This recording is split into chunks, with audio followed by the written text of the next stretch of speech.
कभी कभी फालतू और बेकार समझे जाने वाली चीज भी इतना बड़ा चमत्कार कर सकती है जिसकी आप कल्पना भी नहीं कर सकते।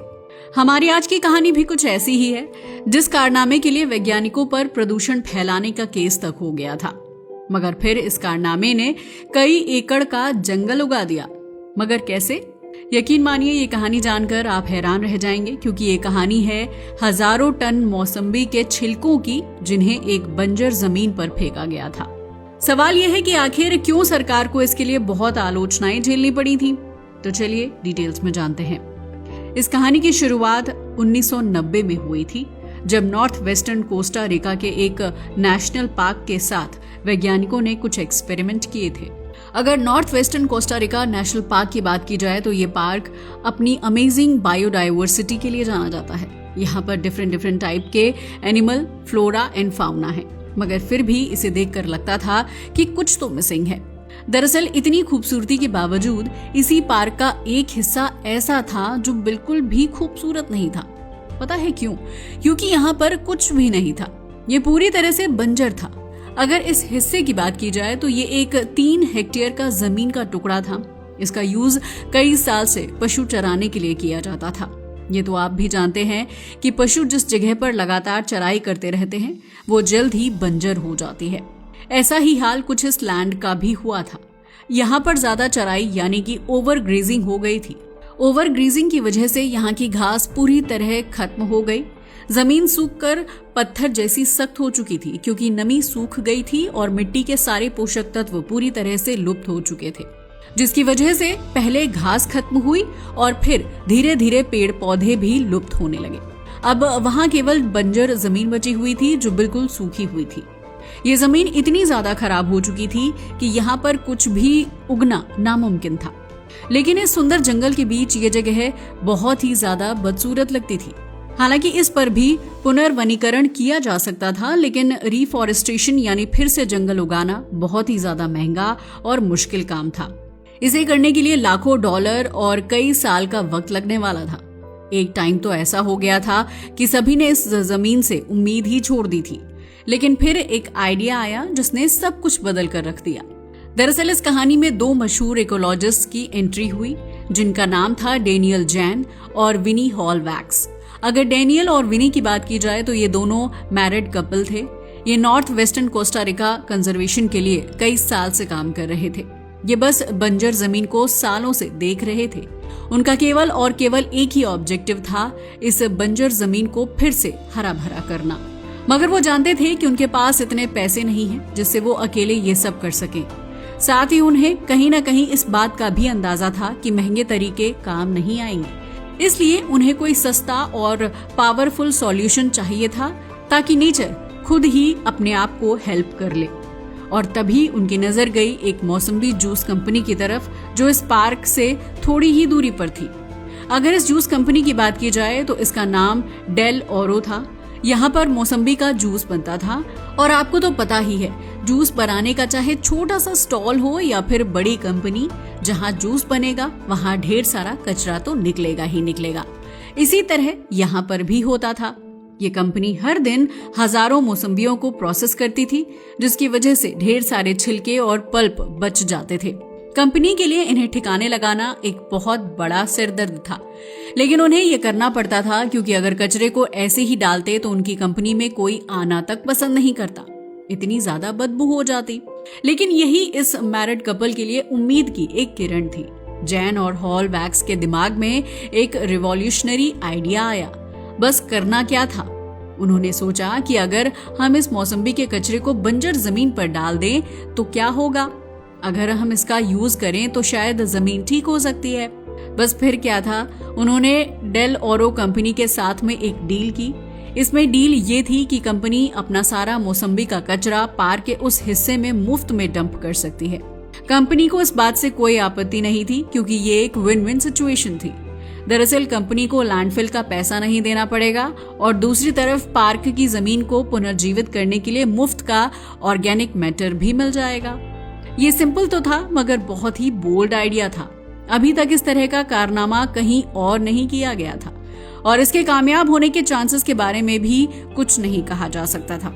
असल में इन दोनों इकोलॉजिस्ट का प्लान था कि मौसम्बी के छिलके इन्वेसिव घास को उगने से रोकेंगे और धीरे धीरे सड़कर वो एक तरह की कंपोस्ट यानी खाद में परिवर्तित हो जाएंगे। बस फिर क्या था, ऐसे प्रोजेक्ट की शुरुआत हुई।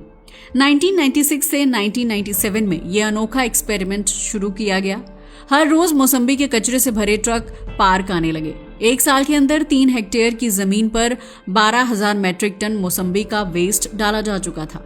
ये कितना ज्यादा होता है, इसका अंदाजा आप इस बात से लगा सकते हैं कि ये 2000 बड़े हाथियों के वजन के बराबर था। अब मौसम्बी के इस कचरे को जमीन पर मोटी लेयर में फैला दिया गया, जो दूर से देखने पर किसी इंडस्ट्रियल डंपिंग साइट जैसा लग रहा था। हालांकि यहाँ पर कोई साइन बोर्ड या कोई फेंसिंग नहीं थी, बस मौसम्बी के छिलके के ढेर पड़े हुए थे। धीरे धीरे धूप के साथ ये सड़ने लगे। लेकिन समस्या ये थी कि जैसे जैसे वेस्ट फर्मेंट होता जा रहा था, बहुत ही बुरी दुर्गंध फैलने लगी थी, जिसकी वजह से मक्खी और कीड़े मकोड़े उस जगह पर आने लगे। हालांकि इससे डिकम्पोजिशन की प्रक्रिया शुरू हो गई थी, जिसकी वजह से टीम को बहुत होप आने लगी थी। उन्हें लग रहा था कि ये शुरुआत एक नए कल की नींव रखेगी। लेकिन वो कहते हैं ना कि हर अच्छे काम के बीच में विवाद का आना तो लाजमी है। उनके साथ भी कुछ ऐसा ही हुआ। दरअसल जैसा इन्होंने सोचा था वैसा हुआ नहीं। एक्चुअल में ये आइडिया कागज पर ब्रिलियंट लग रहा था, लेकिन रियलिटी में इसने इतना विवाद खड़ा कर दिया था कि आसपास के किसान और गांव वाले इस महक और गंध से बहुत ज्यादा परेशान हो गए। उन्हें लग रहा था कि ये पॉल्यूशन है। लोगों को डर था कि इसका असर पानी पर पड़ेगा, पानी खराब हो जाएगा और बीमारियां फैलने लगेंगी। और फिर आया सबसे बड़ा विरोध। ये एक ऐसी जगह से आया था जिसके बारे में किसी ने सोचा भी नहीं था। दरअसल डेल ओरो की सबसे बड़ी कॉम्पिटिटर यानी एक राइवल जूस कंपनी जिसका नाम टीका फ्रूट था। टीका फ्रूट ने डेल ओरो पर मुकदमा कर दिया। उन्होंने आरोप लगाया कि डेल ओरो एक नेशनल पार्क की जमीन को गंदा कर रही है, जिसकी वजह से देश का एनवायरनमेंट खराब हो रहा है और ये एनवायरमेंटल कानून का भी हनन है। लेकिन आप समझते हो कि ये एक राइवल कंपनी थी, जिससे ये लड़ाई एनवायरनमेंट से ज्यादा बिजनेस कंपटीशन बन चुकी थी। ऐसा इसलिए क्योंकि डेल ओरो को मुफ्त में कचरा फेंकने की जगह मिल गई थी, जिसकी वजह से उनका खर्चा बच रहा था और वो थोड़ा सस्ता जूस भी बेचने लगे थे। लेकिन टीका फ्रूट को ये बिल्कुल भी बर्दाश्त नहीं हो रहा था। बस फिर क्या था, जल्द ही ये खबर मीडिया में फैल गई और मामला कोर्ट तक पहुंच गया। इसकी बहुत ही जल्द सुनवाई भी हुई, जिसका अंदाजा इस बात से लगाया जा सकता है कि 1 साल के बाद यानी 1998 में कोर्ट ने टीका फ्रूट के पक्ष में फैसला सुना दिया और कोर्ट ने डेल ओरो को इस प्रोजेक्ट को बंद करने का आदेश दे दिया। लिहाजा ये एक्सपेरिमेंट खत्म हो गया।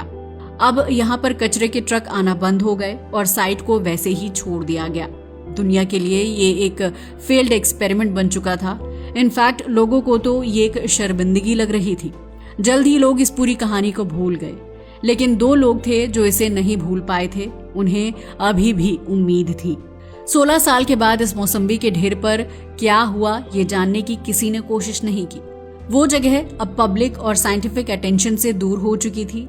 लेकिन 2013 में एक स्टूडेंट वहां पहुंचे। ये प्रिंसटन यूनिवर्सिटी के स्टूडेंट थे जिनका नाम था टाइट रिमार्क। ये ट्रॉपिकल फॉरेस्ट पर रिसर्च कर रहे थे। अपने रिसर्च के दौरान उन्हें जैन और हॉलवैक्स का लिखा हुआ एक पुराना एकेडमिक पेपर मिल गया। इस एक्सपेरिमेंट के अंदर ही मौसम्बी वाले एक्सपेरिमेंट का जिक्र किया गया था। ये बहुत ही छोटी सी लाइन थी। पेपर में लिखा था कि प्रोजेक्ट बंद होने के बाद से कोई भी साइट पर वापस नहीं गया। ये छोटी सी डिटेल टाइट के दिमाग में अटक गई। वो सोचने पर मजबूर हो गए कि आखिर इतना बड़ा काम करने के बावजूद इस जगह को ऐसे क्यों छोड़ दिया गया। आज तो 16 साल गुजर चुके हैं। क्या इन सालों के बीच वहां पर कुछ हुआ होगा? वो इन दोनों इकोलॉजिस्ट के पास पहुंच गए। ये दोनों अभी भी कोस्टा रिका में एक्टिव तो थे, लेकिन इस प्रोजेक्ट के बंद होने से बहुत ज्यादा निराश हो चुके थे। फिर भी उन्होंने मिलकर उस पुराने डंपिंग साइट को ढूंढने का फैसला लिया। मगर 16 साल गुजर चुके थे। साइट को ढूंढना उनके लिए एक बहुत बड़ा चैलेंज बन चुका था, क्योंकि वहां पर किसी तरह का कोई साइन बोर्ड नहीं लगाया गया था। इसी वजह से पुराने सभी निशान मिट चुके थे। लैंडस्केप पूरी तरह बदल चुका था। सूखी बंजर जमीन अब पहचान में ही नहीं आ रही थी। और फिर हुई हैरान कर देने वाली खोज। महीनों की मेहनत के बाद आखिरकार उन्होंने जगह को ढूंढ निकाला। और यकीन मानिए, जब उन्होंने जंगल का हाल देखा तो उनके होश उड़ गए। वो पूरी तरह से शब्दहीन रह गए, क्योंकि अब वहां पर बंजर जमीन नहीं थी, ये जगह एक पूरे हरे भरे जंगल में बदल चुकी थी। जी हाँ, आपने सही सुना। जहाँ कभी सूखी मिट्टी हुआ करती थी, वहां अब ऊंचे ऊंचे पेड़ खड़े थे। पेड़ों पर घनी बेलें थीं, जमीन पर हरी घास और छोटे पौधों की चादर बिछ चुकी थी। चारों ओर चिड़ियों, जानवरों और कीड़े मकोड़ों की आवाजें आ रही थी। ये किसी फिल्म की कहानी की तरह था। ये ट्रांसफॉर्मेशन बहुत ही ज्यादा जबरदस्त था, इतना ज्यादा जितना वैज्ञानिकों ने भी नहीं सोचा था। मगर सवाल यह है कि आखिर ये ट्रांसफॉर्मेशन हुआ कैसे? इसको समझने के लिए टाइट ने एक साइंटिफिक स्टडी को स्टार्ट कर दिया। उन्होंने इस मौसम्बी वाली साइट का कंपैरिजन पास्ट के कंट्रोल प्लॉट से किया। इस कंट्रोल प्लॉट की एक साइड में कचरा डाला गया और एक में कचरा नहीं डाला गया था। रिजल्ट इतने जबरदस्त थे कि सब हैरान रह गए। जिस एरिया में मौसम्बी डाले गए थे, वहाँ 17% ज्यादा बायोमास था। सिंपल शब्दों में कहें तो वहाँ ज्यादा पेड़, पौधे, झाड़ियाँ और घास उग गई थी। और ये सब वो भी बिना किसी सिंचाई, बिना किसी मेहनत और बिना किसी देखभाल के। नेचर ने यहाँ पर अपना काम खुद ही कर लिया था। दरअसल इसके पीछे भी विज्ञान था, कोई जादू नहीं। सबसे पहले तो ये कि यहाँ पर मौसम्बी के छिलकों की मोटी लेयर बिछाई गई थी, जिसकी वजह से इसने धरती के ऊपर एक ब्लैंकेट का काम किया। इसने नीचे की जिद्दी इन्वेसिव घास को ब्लॉक कर दिया और वहां तक धूप पहुंचने ही नहीं दी, जिसकी वजह से वो एक एक करके खत्म होने लगी। नए पौधों को उगने का चांस मिल गया। दूसरा, जैसे जैसे मौसम्बी सड़ने लगी, वो धीरे धीरे एक बहुत ही पावरफुल ऑर्गेनिक फर्टिलाइजर में बदल गई। इसकी वजह से मिट्टी को नाइट्रोजन, फास्फोरस और कार्बन जैसे जरूरी न्यूट्रिएंट्स मिलने लगे। जी हाँ, यही न्यूट्रिएंट्स जिन्हें खरीदने में लाखों रुपए लगते हैं, वो मौसम्बी के छिलकों से मिट्टी में मुफ्त में मिल गए थे। तीसरा, जब मिट्टी इतनी उपजाऊ हो गई तो कंपटीशन खत्म हो गया। तो नेटिव पेड़ पौधे के बीज जो हवा से उड़कर आए थे या जानवरों के जरिए वहां पहुंचे थे, उन्हें उगने के लिए एक परफेक्ट एनवायरनमेंट मिल गया और ये सब कुछ हो गया। एक्चुअल में ये सारा का सारा कारनामा तो नेचर का ही है, लेकिन नेचर को एक छोटा सा पुश चाहिए था और वो पुश दिया मौसम्बी के छिलकों ने। इससे पता चलता है कि जिसे हम कचरा समझते हैं, उसमें भी जीवन पैदा करने की ताकत हो सकती है। इस एक्सपेरिमेंट से ये भी साबित होता है कि नेचर को ठीक करने के लिए हमेशा महंगी टेक्नोलॉजी की जरूरत नहीं होती। कभी कभी सबसे सिंपल सॉल्यूशन भी सबसे ज्यादा असरदार हो सकता है।